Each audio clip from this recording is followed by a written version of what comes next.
Have you ever had these frustrating moments? You rush to finish a report in the morning only to wait 10 seconds for Excel to open after clicking its icon. After finally inputting all the data, you hit save and the mouse starts spinning endlessly. Right before a meeting, you try to play APPT, but the computer gets stuck on the loading screen, leaving everyone waiting for you. Even when streaming a show, the video freezes like a slideshow while the audio keeps playing. It opens software in a split second when you first bought it, so why has it become so sluggish after just 6 months? Why do computers get slower over time? Actually, the main culprits lie in 3 components: the CPU, memory, and hard drive. You can think of a computer as a factory. The hard drive is the warehouse responsible for storing all files. Memory is the temporary workbench. Files must be moved here before they can be processed. The CPU is the worker in charge of processing data on the workbench. The normal workflow is the warehouse moves files to the workbench. The worker processes them, and then the finished data is moved back to the warehouse. But if the warehouse is slow, the workbench is too small, or the worker is overloaded, the entire factory will experience a traffic jam. That's the essence of lag. The hardware can no longer keep up with the software's demands. Let's start with the CPU. When it comes to CPUs, many people assume that the higher the clock speed, the stronger the performance. From Intel's 8086 with 5 MHz in 1978 to the Pentium 4 with 1.4 GHz in 2000, and then the Core i7 with 3.4 GHz in 2010, clock speed nearly doubled every 2 years. However, over the past decade, whether it's consumer-grade Core i9 South or server-grade Xeon CPUs, clock speeds have hovered around 3 to 5 GHz.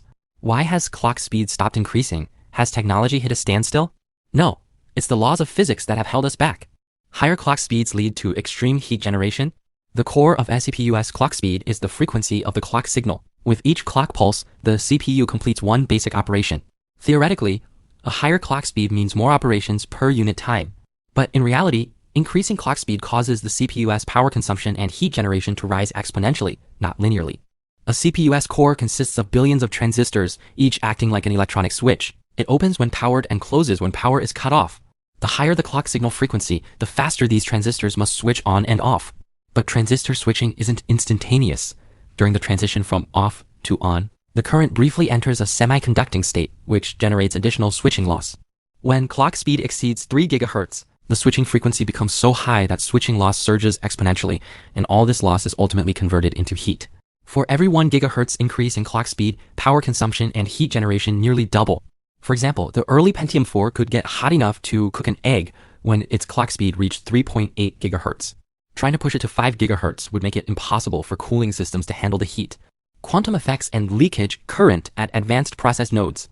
The core of a transistor is the gate, which controls the flow of current by applying voltage. As CPU manufacturing processes have shrunk from 45 nanometers to 7 nanometers and even 3 nanometers, the thickness of the gate has approached the atomic scale. At this scale, the quantum tunneling effect becomes impossible to ignore. Even when the transistor is off, some electrons will tunnel through, like they're passing through a wall, escaping from under the gate and forming leakage current. Moreover, higher clock speeds require higher gate voltages, which worsens the leakage issue. This leakage current doesn't contribute to data processing at all. It only generates continuous heat, wasting energy as useless warmth. Even if clock speed is increased further, performance won't improve. Signal delay at high frequencies slows down overall performance. Many people mistakenly believe that clock speed equals performance, but in reality, a CPU, complete operation process, is fetch instructions to decode to execute to store results, which requires data to be transmitted quickly between the CPU's internal cache, arithmetic units, and control units. When clock speed exceeds 3 to 5 GHz, signal transmission speed can no longer keep up with the clock frequency. Data transmission inside the CPU relies on electrical signals, which travel through wires at approximately 60% to 80% the speed of light. This seems fast, but while the wires inside a CPU are short, the clock cycle at high frequencies is extremely brief. For a 5 GHz clock speed, one clock cycle lasts only 0.2 nanoseconds. In 0.2 nanoseconds, an electrical signal can travel a distance of about 0.036 to 0.048 millimeters. This means that if the distance between two internal CPU modules exceeds 0.05 millimeters, the electrical signal can't complete transmission in one clock cycle, and has to wait for the next cycle, causing processing lag. The result is the worker is too fast, but the raw materials haven't arrived yet.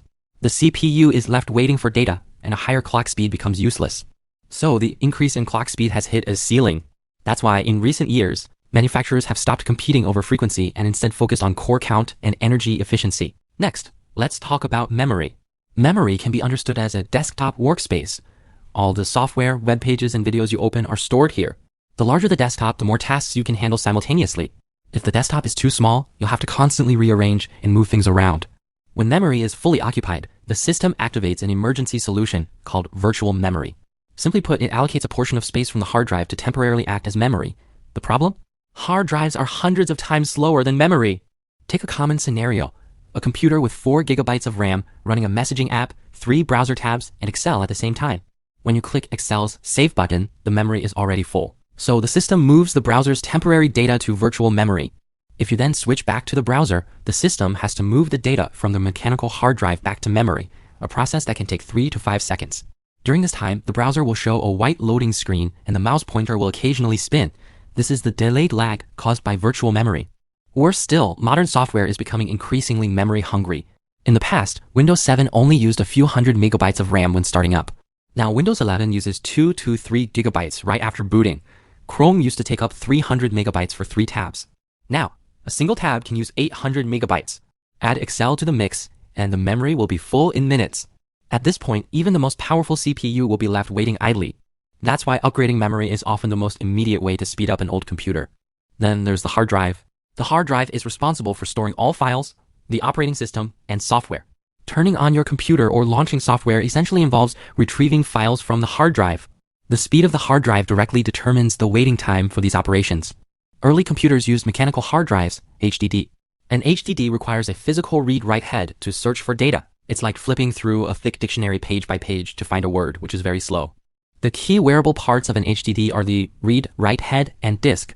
After 3 to 5 years of use, the positioning accuracy of the read-write head decreases, leading to frequent error retries when reading data and slowing down the drive. Meanwhile, after long-term file deletion and writing, files are split into fragments and stored in different locations on the disk. The read-write head has to move back and forth to read these fragments, which naturally slows down the drive. If an HDD develops bad sectors, it will cause file read errors, and at that point, the only solution is to replace the hard drive. Later, people started switching to SSD. An SSD is like searching for content directly in an ebook. Locating data takes just a second. SSD data using NAND flash memory chips, which have a write-erase lifespan. If you write too much data to an SSD or fill it up completely, its speed will decrease. However, SSDs age much slower than HDDs. For an average user who writes 10 gigabytes of data per day, a 128 gigabytes SSD can still last 5 to 10 years. And as long as you don't fill the SSD to capacity, leave at least 10% of space free, you can slow down its performance degradation. Beyond hardware, software also slows down computers. Operating system updates and new features may make the interface look more sleek, but they also consume more resources. Worse, many software programs are set to launch automatically on startup by default during installation. As a result, as soon as you turn on your computer, a dozen background processes start running, and it's no wonder the computer gets slower and slower. Security software and various browser extensions are particularly problematic. They tend to stay in the background and run real-time monitoring. A single extension can take up dozens of megabytes of memory, and some even have memory leaks, consuming more and more resources over time. When your computer slows down, it's not necessarily due to a virus, it's being dragged down by these resource hogs. So the core reasons why computers get slower over time are the CPU's clock speed has hit physical limits. Software is becoming more memory intensive. Mechanical hard drives hold back performance, and software itself is growing more bloated. The good news is that upgrading an old computer with an SSD, increasing its memory, and cleaning up startup background processes can often make it regain its youth. That's all for today's video. If you enjoy these easy to understand explanations of computer knowledge, don't forget to like this video and subscribe to my channel. See you next time.